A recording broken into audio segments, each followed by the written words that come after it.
In the almost 10 years I've been wearing my hair curly, this is the most complete styling product I've found. It's Alexandra with WTI, and the Garnier Whole Blends Hair Honey Jelly is the product I reach for when I want defined and moisturized curls that will last for a couple of days. This is not a gel that dries out my hair. I can use it by itself with no leave-in conditioner because this product alone moisturizes and defines my hair.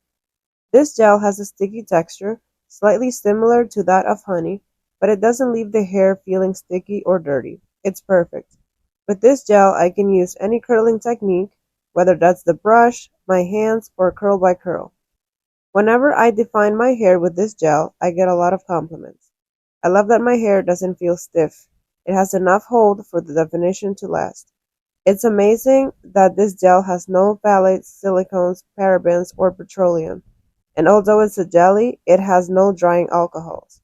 After so many years, I have finally found a jelly that provides definition, hold, and moisture at the same time.